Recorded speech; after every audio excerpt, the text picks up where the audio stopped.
We need to come forward and speak out. We don't want to be silenced. And what they've done today is silence us. They've embarrassed the country. I've never experienced this. I am embarrassed to live in this country. And I am really challenged about how to handle this now. Hey everyone, sorry, just leaving committee here. It was wild. It was wild. I've never seen anything like what just happened. So everyone has an opinion about Canadian federal politics. Oh yeah. Hey gang, what's up? Just Aaron right here, Canadian Looney. How you doing? We've got more committee videos, and I think this one is going to be a well-told story. MP Michelle FERRERI is on the Women's Rights Committee, and she has a lot to say after the meeting. We're gonna listen to her commentary after the meeting and then show clips from the committee meeting, and it is wild. What's going on here? I have no idea. Like, things seem to be falling apart in Canada. Like, what is up? Doesn't it seem weird to you? Anyhow, another very interesting committee. We're gonna kick it off here with MP Michelle FERRERI and then light it up with the actual footage from the committee video. So let's take a look. So we had witness testimony. We had a woman from California 3 years ago today. She was viciously attacked. Her attacker walked free. Her testimony was upsetting. It was very upsetting.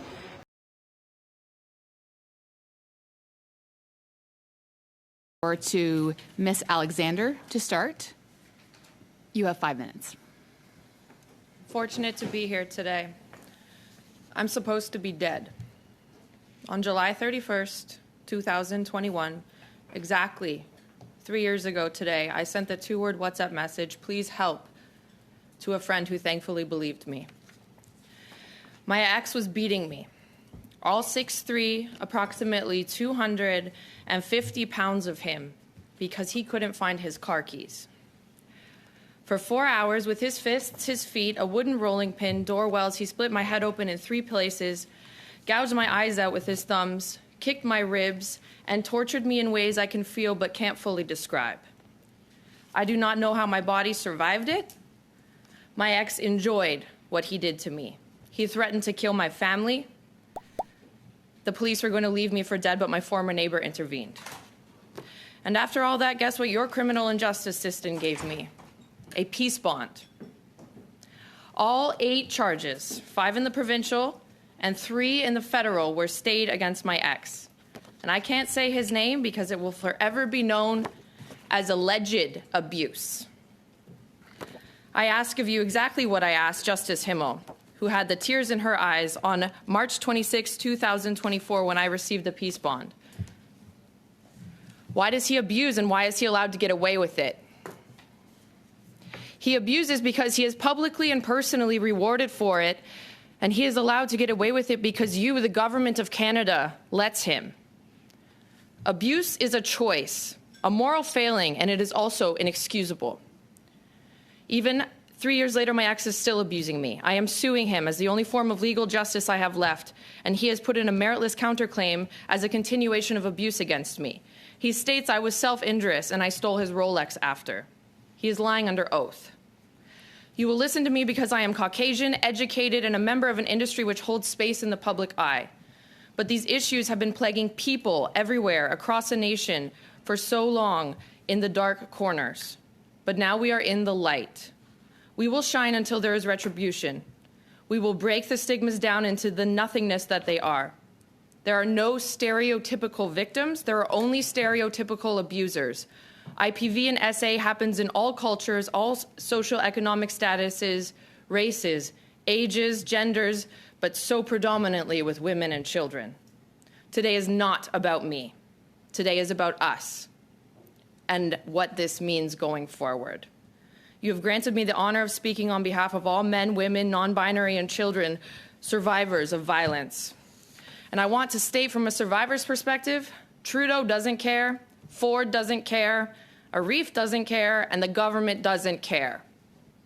The government doesn't care about Courtney Goudreau, who faced potential charges and jail time for speaking the name of her convicted abuser when a publication ban was implemented without her consent. The government doesn't care about Brian and Suzanne Sweeney, whose daughter Angie was shot to death along with 3 innocent children. Brett and Jessica Broadfoot, whose daughter was stabbed to death 2 weeks ago at age 17, leaving behind her absolutely incredible 15-year-old brother Lucas. The government doesn't care about Melanie Hatton, who fled BC to Ontario after nearly being murdered by her ex-partner. She suffers long-term traumatic brain injury and still lives in fear daily with her 2 children, and now owes $300,000 to the CRA because her ex bankrupted her.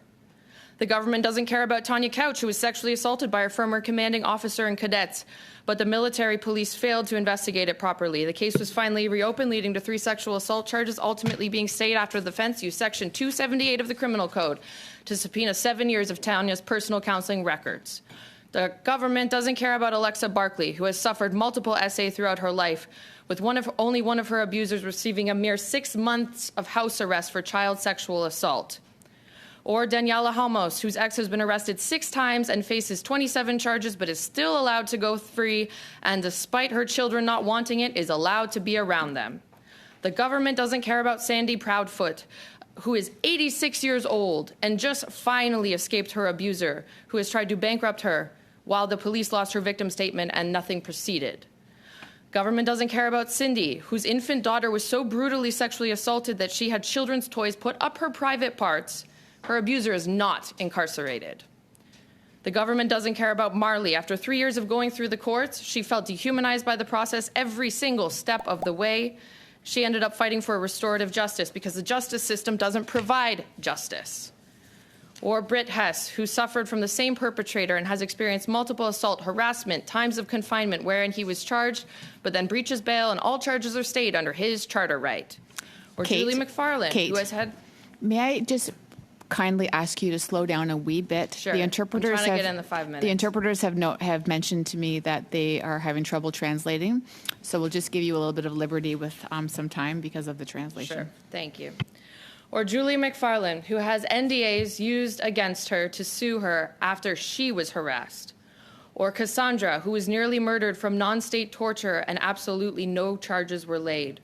Or Siren, who faced a menacing abuser who now has 35 charges and keeps breaching his bail order. Siren's life is in danger, but her ex was just granted visiting rights of their child. There's Fatouma Kousseau, whose daughter disappeared after 18 years of abuse and ultimately was murdered by an American who shouldn't have even been allowed to cross the border because of DUIs. Or there's Katie Mayers, who suffered 17 counts of physical assault only to have her harrowing experience explained away. Her child will have to testify. There's Sarah Barber, who has worked tirelessly to shield her children from 3.5 years of post-separation legal abuse in the family court system after experiencing terrifying, relentless violence from a well-known serial woman abuser. Or Corey Lynn, who has a lifetime of sexual assaults starting in a childhood and conditioning her to intimate partner violence relationships and lengthy court family battles to protect her children. Or Travis, who faces bias from the system because of his sexual orientation. Or Heather Matriarch, whose name has been changed because she's an Indigenous woman and still lives in fear Suspend of her the meeting. abuser. Everyone has an opinion about Canadian federal politics. Oh, yeah. Zoom, if everyone could find their seats. Thank you for your patience. At this time, I would like to take the liberty to allow Kate Alexander a minute or less, if you could wrap up just with some disruption. Thank you. Go ahead, Kate. She is okay. Or Monica, whose 16-year-old daughter nearly committed suicide after her sexual assault. Or Lucy, who was publicly shamed with unethical tactics used against her to bully her for years after testifying versus Jean Gomeshi, who sexually assaulted her and choked her. There's Dan Jennings, whose daughter Caitlin was beaten to death with a hammer in London last year. With the permission from each of these survivors, I struggle condensing these stories to fit into this speech. In all of these cases, there has been multiple police interventions, attempts to leave, negotiate, plead, pray, and run, only to be trapped and further abused by the system and, in some cases, murdered. We as Canadians have the charter rights, which are essentially a get-out-of-jail-free card for criminals. But what about survivors' rights? Why are our charter rights never accounted for? Most survivors try to leave, but that's when it becomes the most dangerous. 75% of murders happen after the victim leaves. And when we're not murdered, we are left in the dark, in a life that we no longer understand, with the most debilitating implications: physical, emotional, financial, mental, and spiritual turmoil. These are not insular struggles. They affect every system of government and every nuance of life: economic, healthcare, childcare, education, housing, etc.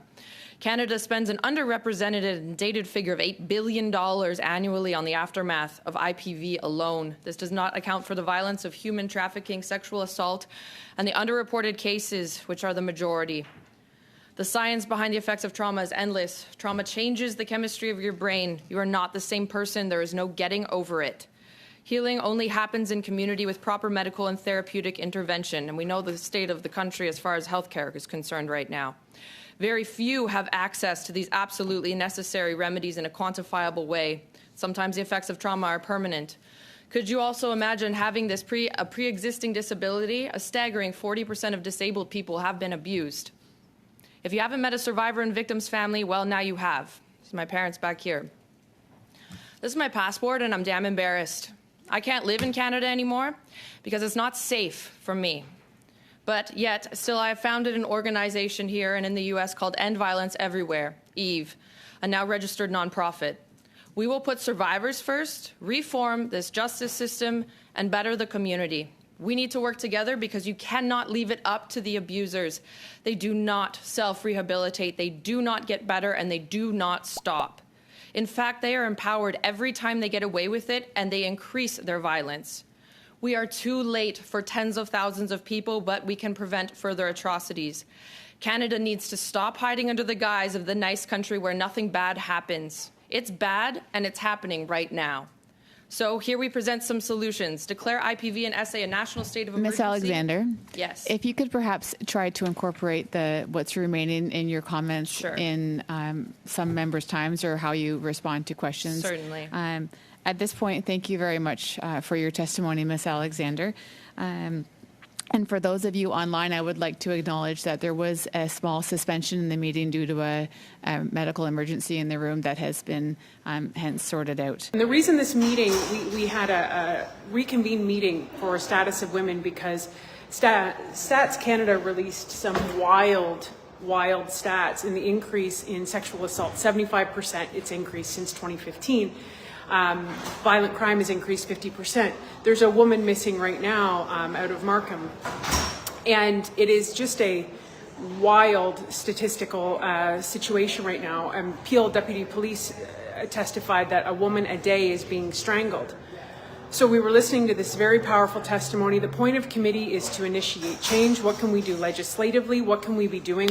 We are the policy makers. I'm in opposition, so it is my job to hold the government to account along with my Conservative colleagues, NDP colleagues, but they're in a coalition with the Liberals. So it was brought forward to do this. I'm actually going to show you, yeah, we have the victims over here. I'm going to bring them forward. Anyway, Liberal NDP put forward a motion.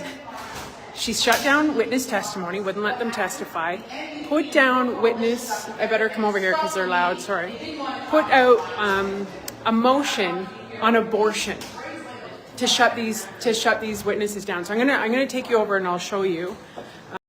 Everyone has an opinion about Canadian federal politics. Oh, yeah. You have 6 minutes.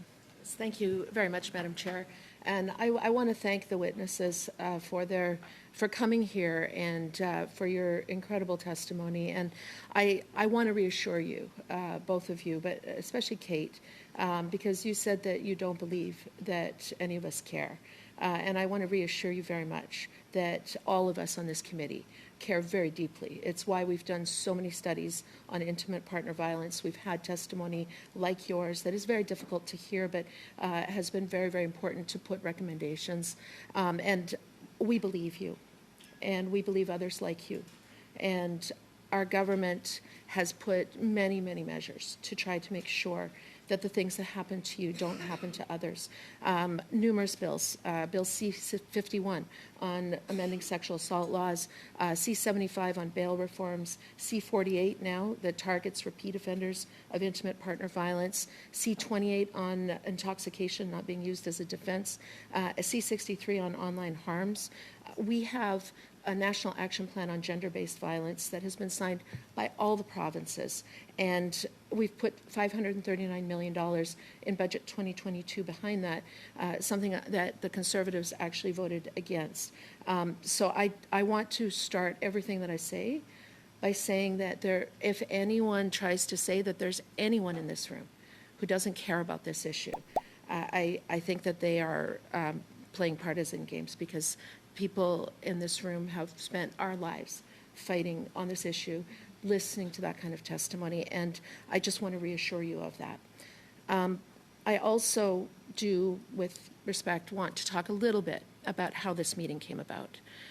We have had studies that we've all agreed on to talk about these issues. In fact, we're in the middle of a study right now on coercive control, which we have put a number of witnesses that we'd like to hear from as a committee.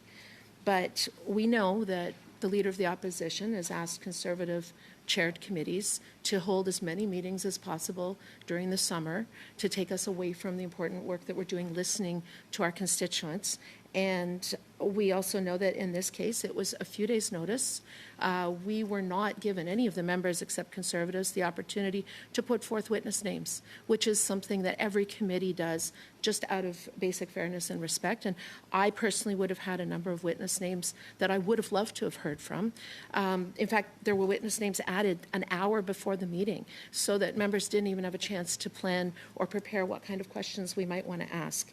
I know that for this committee, this is something we've never done. We do not use victims and survivors' trauma to try to score political points in this committee.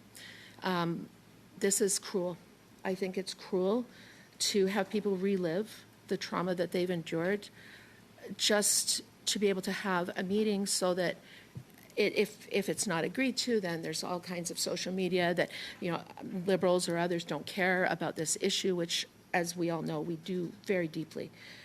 So I know that under the previous chair, this committee worked with great respect for one another. We made sure that the vice chairs weren't even consulted about having this meeting.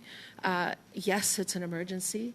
I would have loved to have had an emergency meeting in June so we could have gotten our red dress alert study done before the end of the session. And honestly, we saw yesterday that Karen Vecchio, our former chair, announced she's not running again, which I think is very sad, because I believe that this committee has important work to do. And we have done it with great. I have the to floor, actually say all of the points. Currently, Anita has the floor. Madam Chair, I would like to move a motion. And the reason I'm moving a motion is because in this committee we've respected each other. There are very important issues that we have said we've adjourned debate. Is the most important issue we can address. Debate, and I'm hoping that the committee could vote quickly on this motion, hopefully unanimously, so that we can quickly go back to the study, the witnesses that we have today. If we vote right away, it'll only take 5 minutes. But I would like to resume debate on the motion that we adjourned debate on May 13th, 2022.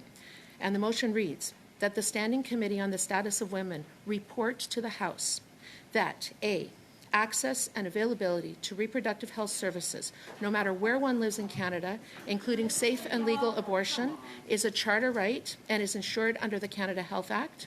And B, the decision to have an abortion made by women, transgender, and non-binary individuals for any reason is their freedom of choice and theirs alone. So, Madam Chair, we have refrained from putting motions like this because of collegiality. But at this moment, we're not, and I hope we can do a vote immediately on this motion, and therefore we can get back to our witnesses right away, and we'll only lose 5 minutes in this meeting. Thank you, Madam Chair. And at the end of the meeting, they tried to filibuster it. The same Liberal MP said as soon as the cameras turned off, she said, every time you hold this meeting, we're going to do this. We're going to keep bringing back abortion meetings. We're going to keep bringing back abortion motions. So in a crisis, a domestic violent crisis, this is the games. And then they're claiming that we're playing games. We offered more meetings. They want to hear from more people. It was the most disturbing thing I've ever seen. The NDP and the Liberals today showed they are not open to discussion. They show that they don't care. They proved our point. The issue is closed. They proved our point. Yeah. And this explains why Trudeau's the only politician, and Trudeau and Ford are the only politicians who won't answer my emails. Everyone else respectfully has, which is why I'm here today. And it's been 3 years since my attempted murder. Exactly, July 31st. My abuser is free in Leaside in Toronto without a single consequence, despite what he did. And he will kill someone next time.